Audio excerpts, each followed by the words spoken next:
Material handling సిస్టంలో equipment, system integration, consumables, reusables ఇవన్నీ వస్తాయి. ఎకో సిస్టమ్ అండ్ సర్వీసెస్లో service providers, trade facilitation, custom clearances, infrastructure support వస్తాయి. Information కమ్యూనికేషన్లో logistics management system, tracking and tracing mechanisms, enterprise resource planning ఇవన్నీ వస్తాయి అధ్యక్ష. ఇది అయిన తర్వాత నెక్స్ట్ వచ్చే కొందకి ఇది ఆంధ్రప్రదేశ్ లాజిస్టిక్స్ ఇన్వెంటరీ మ్యాప్ తయారు చేసాం. ఆ మ్యాప్లో మీరు చూస్తే ఇన్ఫ్రాస్ట్రక్చర్లో టోటల్గా రోడ్స్, రైల్వేస్, పోర్ట్స్ అవన్నీ కూడా దీంట్లో ఇంటిగ్రేట్ చేసాం. లాజిస్టిక్స్ ఎనేబులర్స్ వచ్చి MMLPS, ICD, CFS, cold storages, warehouses అవన్నీ కూడా చేస్తున్నాం.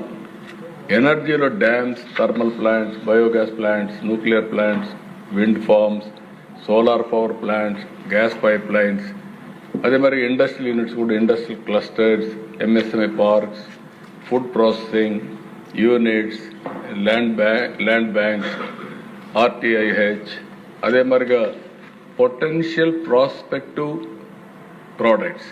ఇప్పుడు అగ్రికల్చర్ ఉంది, రాయలసీమ నుంచి పెద్ద ఎత్తున హార్టికల్చర్ క్రాప్స్ అని వివిధ ప్రాంతాలకు వెళ్తాయి. అలాంటప్పుడు అక్కడ కూడా దీన్ని కన్సాలిడేట్ చేసి మనం కానీ కరెక్ట్గా లాజిస్టిక్స్ ప్లాన్ చేస్తే చాలా ఇంపాక్ట్ వస్తుంది. ఇవన్నీ కూడా హోలిస్టిక్ ప్లానింగ్ కానీ అదే మరిగా investment and prioritization and also sustainable growth కోసం ఒక పద్ధతి ప్రకారం ఒక బ్లూ ప్రింట్ తయారు చేసి భవిష్యత్తులో లాజిస్టిక్స్ ప్లానింగ్ చేసి ఎంత తగ్గించగలుగుతామో తగ్గించడం కోసం మనం ఒక ప్రణాళిక కూడా తయారు చేసుకోవడానికి ఇది మనకు వస్తుంది. మన లాజిస్టిక్స్ అంటే మనకు గుర్తొచ్చేది రోడ్లు గుర్తొస్తాయి.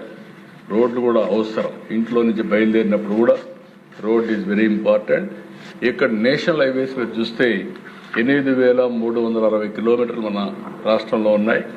స్టేట్ హైవేస్ చూస్తే 12,643 కిలోమీటర్లు. మేజర్ డిస్ట్రిక్ట్ రోడ్స్ వచ్చి 32,780 కిలోమీటర్లు. మున్సిపల్ రోడ్స్ 25,670 కిలోమీటర్లు. పంచాయతీరాజ్ రోడ్స్ 86,486 కిలోమీటర్లు. మొత్తం మనం చూస్తే దగ్గర 1,59,939 కిలోమీటర్లు రోడ్ నెట్వర్క్ ఉంది.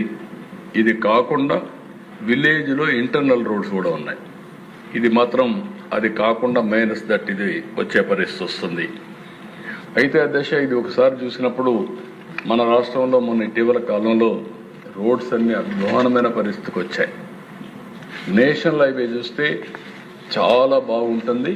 అది దిగంగానే గుంతలు ఎక్కడ చూసినా భయంకరంగా ఉండే పరిస్థితి వస్తే ఒక సంవత్సరంలో గర్వంగా చెప్పుకుంటున్న పార్ట్ హోల్స్ ఫ్రీ రోడ్స్ చేస్తామని చెప్పిన మాట నిలబెట్టుకున్న ప్రభుత్వం ఈ ఎన్డీఏ ప్రభుత్వం.